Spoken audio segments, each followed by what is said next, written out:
Hello ladies and gentlemen, welcome back to Aussie Starcraft as we bring you some more 1v1 Heart of the Swarm action. At the top left hand corner is our Protoss player, it is SKT1 parting. In the bottom right hand corner is our blue Zerg, it is Zark. Now this game took place on the Grandmaster ladder quite recently, so as you'll note it is a new map.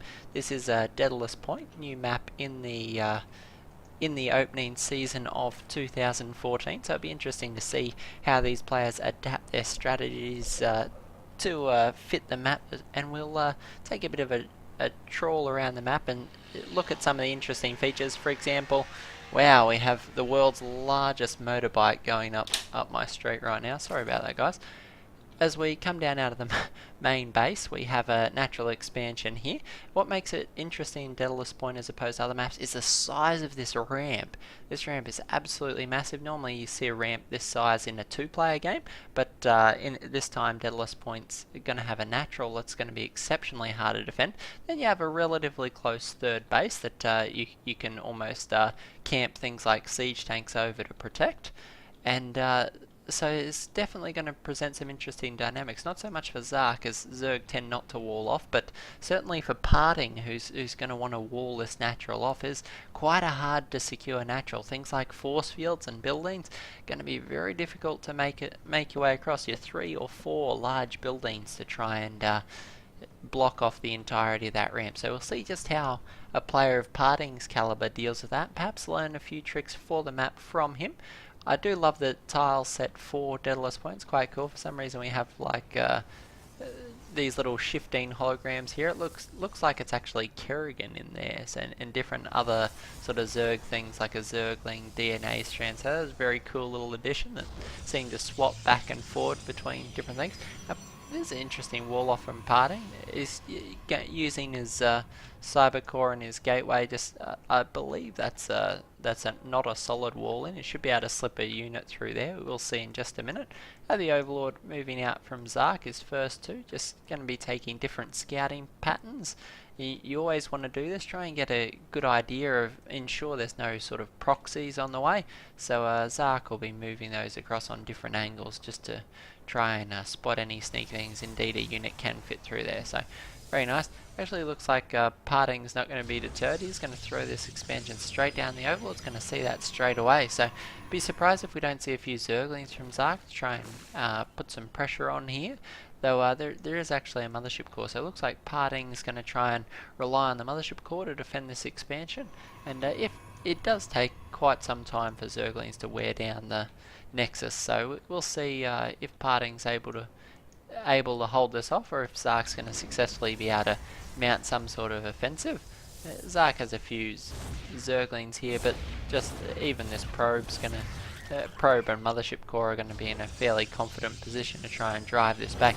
Looks like Zark isn't going to go for the bait. Parting's going to commence the eternal struggle of trying to wall this off, and this Mothership Core is engaging a rather one-sided struggle with these Zerglings. And the Zergling's actually going to streak up around. And it looks like Parting, rather than trying to wall off the ramps, in fact, going to wall from the next eye across to the wall here. So that's an interesting choice of wall off. Rather than trying to wall this entirety off, it looks like Parting's actually going to use the fact that his Nexus is here as one of the focal points of his wall, and wall off the remaining section. I quite like that choice from Parting. I think it's very clever. Can be tightly walled off with 3 fairly sturdy buildings, not using things like pylons and much easier to destroy structures. So it looks like the pylons will be used on the back side of the expansion. So a few sentries coming in as well, and looks like Zark's going for a rather gasless opening. It has grabbed his Zergling speed, and I guess still harvesting there, so probably we'll see Lair Tech on the way momentarily. And a couple of Queens, and a Roach Warren, so just a fairly sort of standard opening out of Zark. Actually hasn't got a third base yet, so we may see some sort of 2 base timing come down here, though this static defense makes me think otherwise. It looks like Zark might be expecting to play defensively against Parting, and well, given what we've seen out of Parting in the past, it's probably not a poor assumption to make. This hallucinated Phoenix almost getting picked off here. He's going to get a very nice scout of the base. Going to see these gas timings. Going to know that there's only one gas down and a second one on the way. I'm curious to see how Zark intends to approach us. He has got a few overlords trying to get a scout off, but these sentries are going to tickle those to death as they explode. And Deadalus Point's quite an interesting map. Oh, here's another overlord trying to make the race against the clock as these sentries actually decide to stop moving forward. Will they take it? I think 4 sentries is going to be more than enough to pick off this overlord. And unfortunately for him, his scout hasn't yielded a whole lot of intelligence, and he's going to go down there. So those 2 overlord deaths did temporarily supply block Zark, but he has produced a few more overlords. The Mothership Core should spot these roaches. Indeed it does. It has one of the most massive scouting radius of any unit in the game. These roaches just going to power straight up towards the expansion, and are potentially going to, well, actually going to force the cancel on that roach warren. Oh, sorry, not on the roach warren, on the robotics facility. These sentries here actually might get caught in a poor position. A lot of force fields going down from parting, and these roaches are going to get caught and picked off between these sentries here and the stalkers that are just reinforcing as the Mothership Core rains photon death down from above. So one roach going to try and make a break for it. Is going to spot the expansion coming down here, third base of his own coming up. There's a little bit troublesome timing for Zark in that generally you'd want to have an expansion up on your Protoss opponent. Zerg tend not to trade very cost effectively against Protoss units, and so you tend to want to be mining well ahead of your opponent. Though the forcing the cancel on that robotics has changed parting strategy. I expect we probably would have seen some sort of Immortal Sentry 2 base attack, but instead parting now throwing down his 3rd base and chrono boosting out his +1 weapons. We see this quite a lot of stalkers and sentries here. Is going to be able to put a lot of pressure on here, though luckily for Zark that base defense is going to come in useful here, and got a nice angle here to protect both the ramp and this much more vulnerable 3rd base. So if Zark isn't careful, these sentries are going to be able to wall a significant portion of these units off. A few Zerglings trying to kite around the back, but unfortunately these force fields just making the Protoss army so cost effective. We have 102 supply to 97, but a lot of the Protoss army is just barreling down here on Zark. Unfortunately, Zark trying to get around and snipe some of these units, but the Mothership Core just raining death from above. It's like shooting fish in a barrel, except in this barrel there's no water, just the fish. So unlucky day for the roaches, and Zark trying to stream some more reinforcements down, but parting putting a lot of pressure on here, though the force fields are starting to run out now, so his Zergling reinforcement is going to do a lot of damage for Zark, and he's actually going to surround and cut off a good deal of these stalkers. So engaging on the creep certainly going to cost parting a few of his units here. Another sentry or 2 are going to, unfortunately slipping on the micro there and running through those, the time warp. Probably not the best choice, but looks like Zark will manage to hold this momentarily. Got a lot of stalkers here, 12 more roaches on the way. Actually a Twilight Council coming down, so it looks like parting's up in the ante. Another 4 gateways and a Twilight Council. Actually, yep, 4 Twilights, and where's that Robo? Robo is going back down at the 3rd base, so yet again a sniper location. We'll see if that plays any factor in the coming battles as Zark barrels down across the field with these roaches. Will he be able to get this Robo? There's quite a lot of photon cannons here.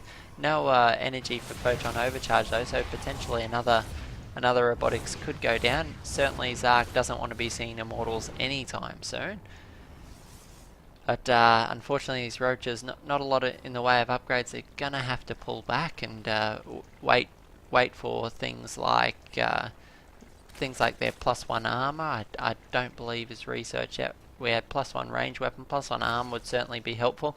The Protoss army does have +1 attack already, so I certainly want to be able to go toe to toe with that.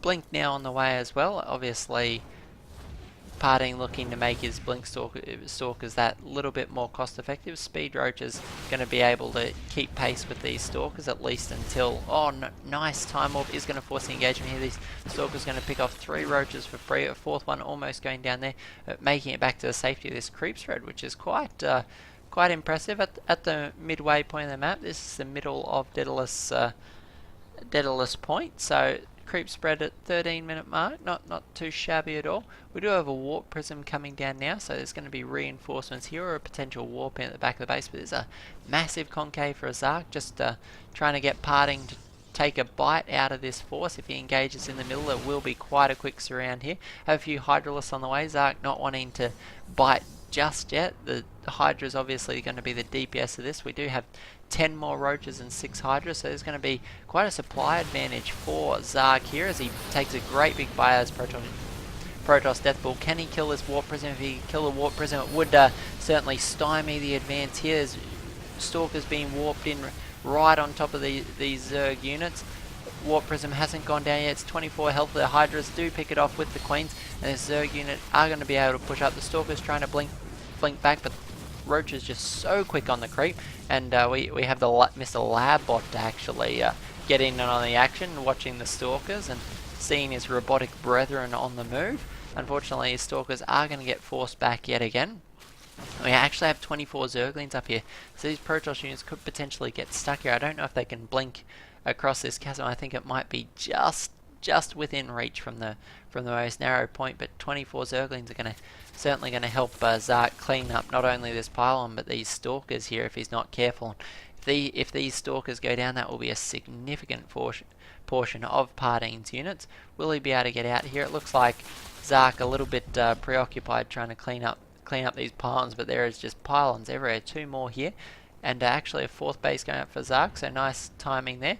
Have a solid group of Zerglings to back up these Roaches and Hydralisks, but there is now an Immortal here. This Immortal, let's watch the damage he does. He's going to absolutely pack it into these units. The Zerglings actually managing to get in base contact with it.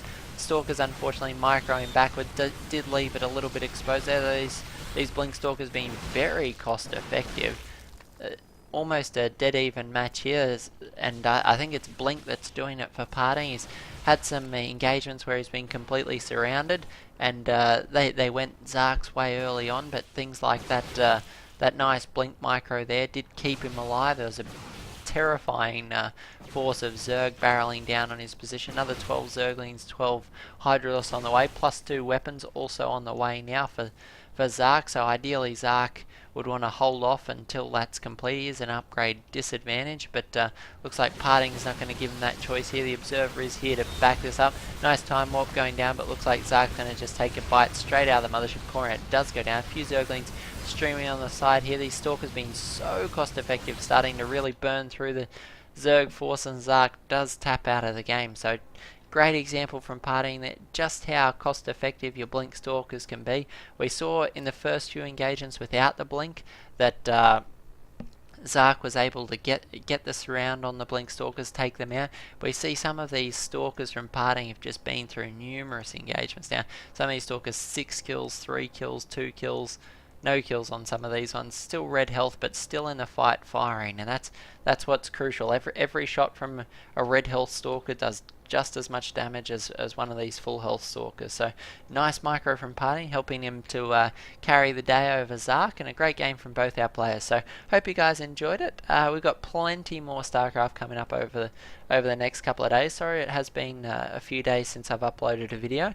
I did come down with a bit of a throat infection, didn't want to sound like Abathur or any of the other Zerg characters in my cast. I know I get the salad fingers comment a lot, but I certainly didn't want to be casting like Abathur or like the Hucker, so it took a few days off to give my voice a bit of a break, but now been casting up a storm and plan to cast a lot over this long weekend. So hope you guys are here for them and that you enjoy them, and we'll catch you all in the next cast. Thanks guys.